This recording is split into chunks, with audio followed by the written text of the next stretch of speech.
Hi, it's Connie from Prosperity Finance. How are you doing? Finally, we finished lockdown and things start back into normal. For us, we going back to office on Monday. My daughter going back to school on Monday too. So yeah, we finally, this day arrived. But make sure we all keep distance, take our responsibility, make sure, we keep that COVID-19 under control.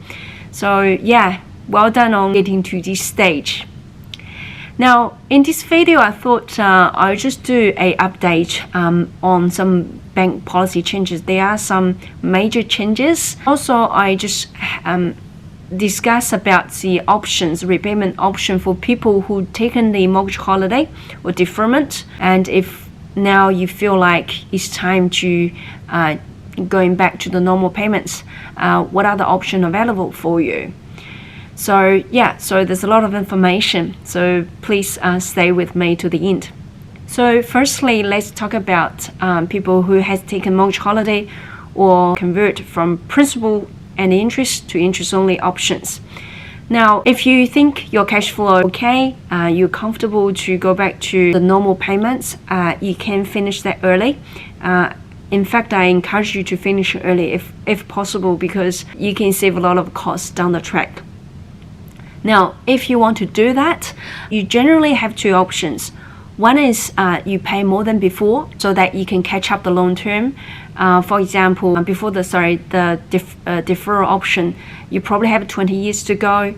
And now if you want, make sure that you still have 19 years and 10 months to go, you have to catch up that payments to keep that long term the same. But not everyone can pay more, right? Especially not some people still getting 80% of the normal pay.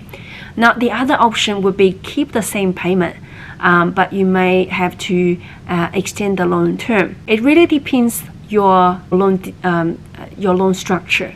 Now, if you've been paying the minimum, which is 30 years long term, then unfortunately you can't extend it. You just have to go with the option one, which is to pay more. But if you were paying faster than the 30 years, then now you can choose to pay same repayment or even lower than what you used to pay, because you paid faster, so you can extend the long term. Right, so basically you have these two options.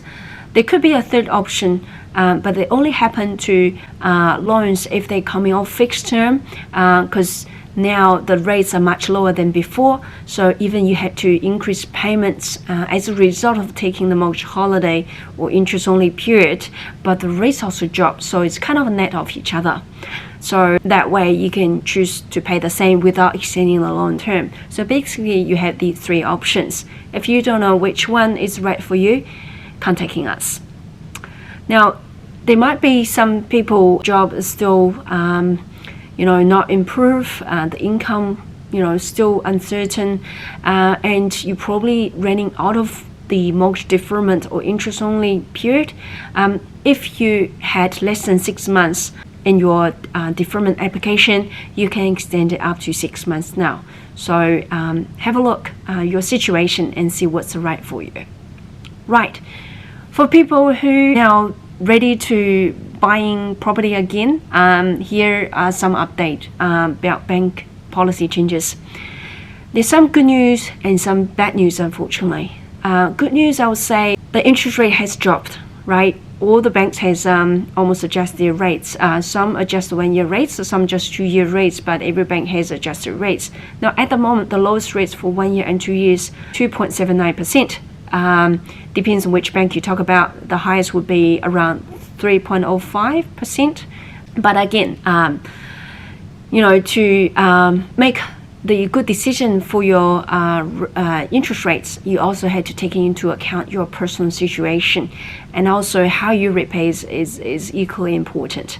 I will have a separate video about the interest rate update, but I just want to give you an update. Yeah, interest rate has dropped, so that's good news because your finance cost is going to be much lower than before.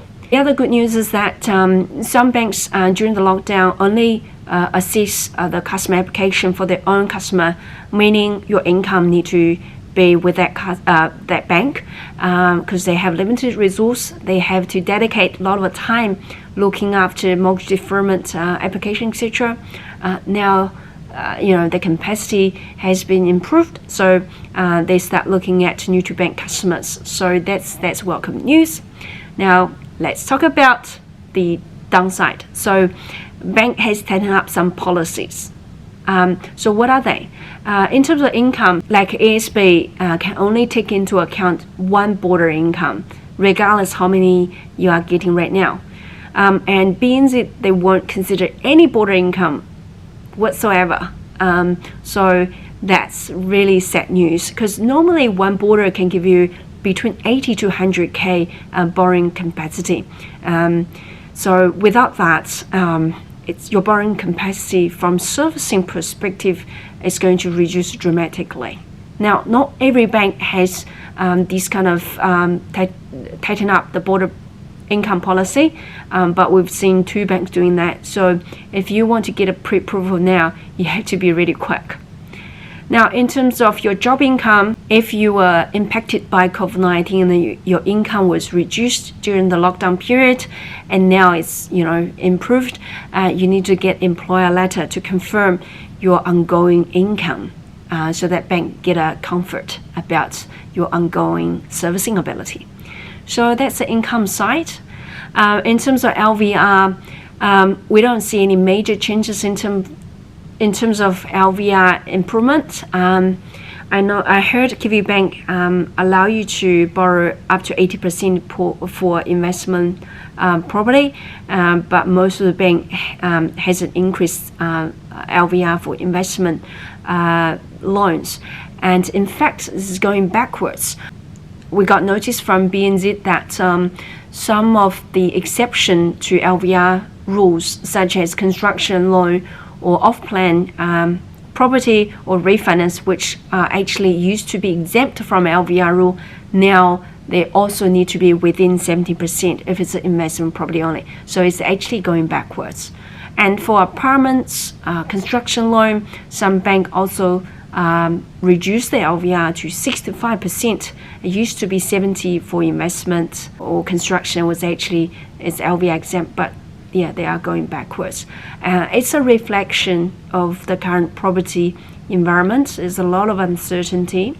So that's why when I did my LVR removal commentary video last 2 weeks, I predict that the bank probably wouldn't do anything at the moment to relax LVR because we are in the COVID-19 environment. There's just a lot of risk for them to increase LVR. So that's the investment property loan. But for first home buyers, there is good news. Before the LVR removal, you may not be able to get a pre-approval. You have to find a live deal. You sign a conditional offer and then go to the bank and get a finance. If you don't buy that property, your offer void. But now, because there's no limitation how many loans can go over 80%, banks start opening the pre-approval for high LVR, right? So that's good news. But you still need to have a 10% deposit most of the time. There's some exception. You can get away with 5%, but majority still need a 10%. I don't see a game changer here because before the LVR removal, you can if you have a good income, you can borrow 90%. So there's no change. So that's about LVR. So in general, banks are very conservative, and they will review their policy as things start to settle down, and they will constantly review and provide updates. So same here, we'll give you update in the first instance if we hear anything. So please subscribe our YouTube channel or our blog so that you can get this information directly, immediately from us. Right, thank you so much for watching. I hope you get some value from this, and if you think someone else would benefit from this video, please feel free to spread the love. Thank you. I'll see you next time. Bye bye.